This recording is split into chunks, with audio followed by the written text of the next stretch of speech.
cuestión práctica importante. Veremos cuál es el lugar de las estrategias de comunicación en los estudios de adquisición de segundas lenguas dentro de un campo tan amplio como es el de la adquisición y el aprendizaje de segundas lenguas, de lenguas extranjeras, cómo contextualizamos las estrategias de comunicación y cómo esas investigaciones sobre las estrategias se pueden llevar a la didáctica, ¿no? Se pueden llevar al aula, a la docencia, que al fin y al cabo es lo que nos interesa, ver cómo podemos aplicarlo en clase para que el aprendizaje y la comunicación de nuestros alumnos pues, sea día a día mejor y más eficaz. Partiremos para ello de un análisis de los tipos de conocimiento que se desarrollan en la enseñanza de segundas lenguas, esos tres tipos clásicos y habituales, el declarativo, el procedimental y el metacognitivo, y los trasladaremos a las fases en la instrucción, en el entrenamiento que se puede llevar a cabo en clases sobre las estrategias de comunicación, en tres fases distintas de enseñanza, de práctica y de reflexión metaestratégica, que se corresponden un poco con esos tipos de conocimiento que hemos enumerado antes, declarativo, procedimental y metacognitivo. Para ver todo ello de manera concreta, que es lo importante, ¿no? Hay que ser prácticos, hay que ser realistas, pues nos vamos a centrar en un ejemplo, en una estrategia que es probablemente de las más productivas, de las que más usamos en nuestra lengua materna y también en otras lenguas extranjeras y más o menos de manera consciente, como comentaremos después, la estrategia de petición de ayuda será en la que profundicemos un poquito más, ¿no? Para ver cómo también se puede y cómo se materializa en los manuales, en los libros de texto, cómo se puede explotar y ya os digo cómo la llevamos al aula.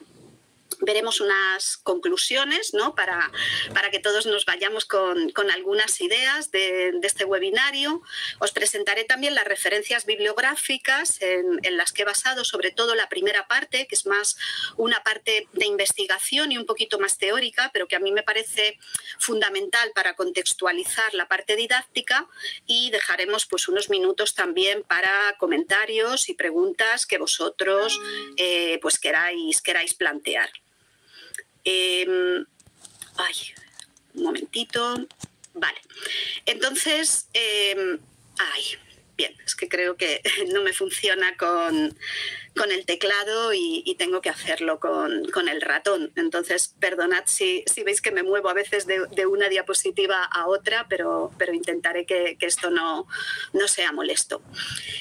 Yo quería plantearos una reflexión de inicio que, como veis, parte de un proverbio chino, creo que muy conocido y muy extendido, que se puede formular en esos términos. Dale un pez a un hombre y comerá hoy, enséñale a pescar y comerá el resto de su vida. Y diréis, ¿y qué tiene que ver esto con las estrategias de comunicación?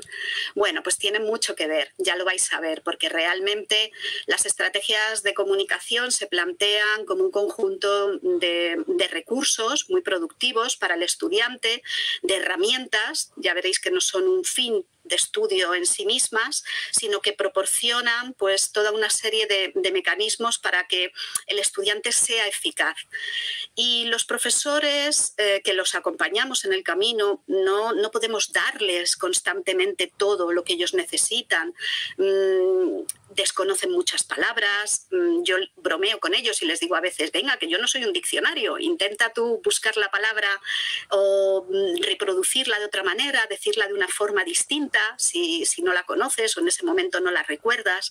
Entonces creo que dotándoles de esos mecanismos, de esas estrategias, de todos esos procesos cognitivos y comunicativos que les van a servir para salir adelante en situaciones donde experimentan problemas, fallos en la comunicación, en los que, bueno, pues todavía su etapa de interlengua hace que tengan este tipo de carencias, ¿no? En cualquiera de las áreas de la competencia competencia comunicativa. Pueden ser gramaticales, léxicas, sociolingüísticas o pragmáticas. Pueden desconocer una palabra, pueden no saber muy bien cómo utilizar un registro, pueden tener problemas a la hora de interpretar las intenciones de sus interlocutores. Entonces, dotándoles de esos mecanismos, ellos serán capaces de traspasar, de trasladar todas esas estrategias a otras situaciones comunicativas, ¿vale?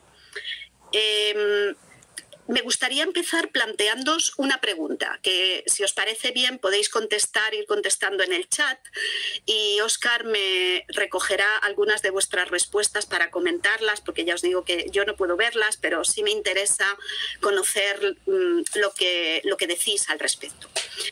¿Con qué otros conceptos de la didáctica de L, en este caso, relacionas el de estrategias de comunicación? ¿Qué conceptos te sugiere la palabra estrategias de comunicación? ¿En qué piensas cuando escuchas o lees este término? Vale, bueno, estoy por aquí esperando a ver si nuestros asistentes, a ver qué ideas tienen sobre esta pregunta. Vale, muy bien. ¿Qué otras ideas te vienen a la cabeza, a la mente? Por ejemplo, bueno, por aquí nos cuenta Maite Romero la comunicación no verbal, herramientas, lenguaje no verbal, otra vez, comprender la cultura, cómo se mueve, cómo se habla, interacción, entonación. Bueno, ahora vienen muchas respuestas, la verdad. Discurso oral, sí, herramientas otra vez, herramientas para conversar, el humor también, discurso oral. Hay muchos que tratan sobre todo herramientas útiles para la comunicación, ¿no? Para que una persona pueda comunicarse, y lenguaje corporal y no verbal también son temas que se repiten. Muy bien, muy bien. Bueno, era por tener una idea así bastante general. Efectivamente, como veremos, pues el tema de la comunicación no verbal y los recursos, ¿no?, a todo lo que compone el lenguaje no verbal desde un punto de vista kinésico, cronémico, proxémico, pues es fundamental, ¿no?, en las estrategias de comunicación. Y esa palabra que habéis utilizado también de herramientas, ¿vale?, que ahora comentaremos. Planteamos unas hipótesis de entrada. Yo, como veis, he seleccionado una de esas famosas puertas giratorias porque creo que es una metáfora visual de lo que para mí supone la docencia y la enseñanza. Estamos constantemente abriendo puertas, intentando cerrarlas, pero intentando volver a abrirlas de nuevo. Entonces, quiero partir de unas hipótesis de entrada que son ideas que yo tengo, opiniones sobre las estrategias de comunicación. Después analizaremos materiales, profundizaremos en ellas, y al final del webinario pues llegaremos también, daremos la vuelta, saldremos y retomaremos las hipótesis para ver si realmente pues hemos podido validarlas y os he podido convencer, si no estáis ya convencidos, del uso y de la importancia de las estrategias de comunicación y de su consideración práctica en el aula. Los hablantes utilizamos estrategias cuando nos comunicamos, más o menos conscientemente, tanto en nuestra lengua materna como en las lenguas que estudiamos. A veces es verdad, no somos conscientes de ello, pero lo hacemos, y quizá es bueno que los estudiantes se den cuenta de esos procesos y los hagan conscientes, pues para aprenderlos, para asimilarlos, para ese aprender, ¿no?, con H intercalada, para interiorizarlos y que formen parte de su comportamiento comunicativo, sobre todo en esas situaciones en las que resulta a veces más difícil y complejo porque se experimentan problemas. Las estrategias de comunicación se pueden enseñar. Es verdad que en la literatura especializada algunos autores están en contra o no están totalmente de acuerdo. Yo creo que sí se pueden enseñar y sí se pueden aprender, ¿no? Y voy a intentar mostraros algunos ejemplos. Y que se pueden, por lo tanto, integrar en los programas de L y, por supuesto, en los materiales y en los manuales, ¿no?, con los que trabajamos con nuestros estudiantes.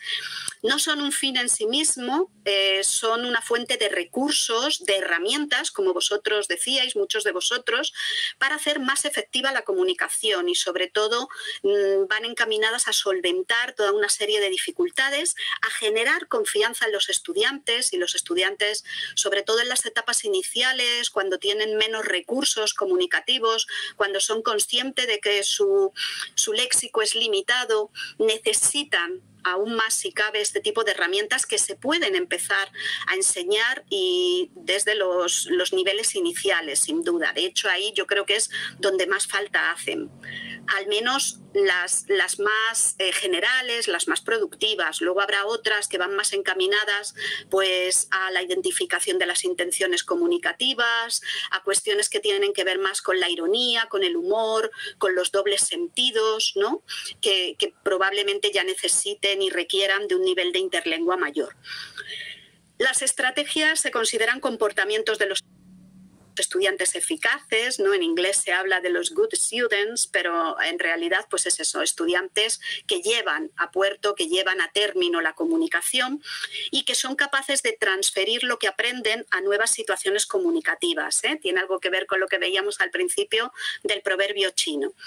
Y es verdad que en la bibliografía especializada hay distintos términos y clasificaciones para referirse a ellas, pero esto no va a ser un obstáculo ni mucho menos para su identificación, para su caracterización y para su enseñanza.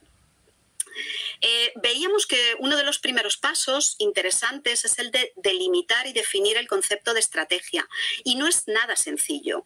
Hay mucha literatura al respecto y los términos técnica, herramienta, procedimiento, táctica, operación cognitiva, proceso, muchas veces los encontramos en la literatura con matices diferentes, como sinónimos, pero esa parte no es en la que hoy vamos a profundizar, esa es más una parte de investigación.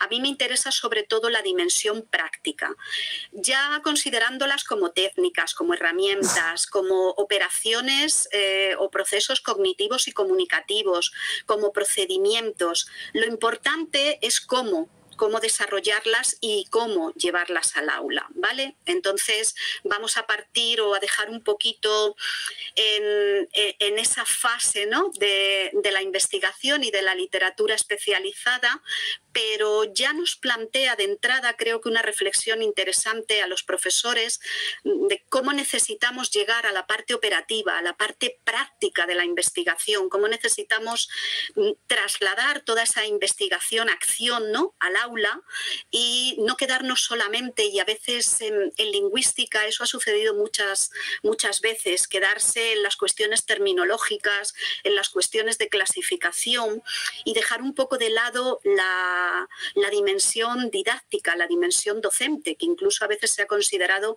como una investigación de segunda y, por supuesto, no estoy nada de acuerdo con ello, ni mucho menos, ¿no? Porque el fin último es llevarlo al aula y que sea productivo y eficaz para nuestros estudiantes. Susana Martín Leralta, que ha trabajado mucho sobre la estrategia de comprensión auditiva, y por poneros un ejemplo de este panorama, ¿no? terminológico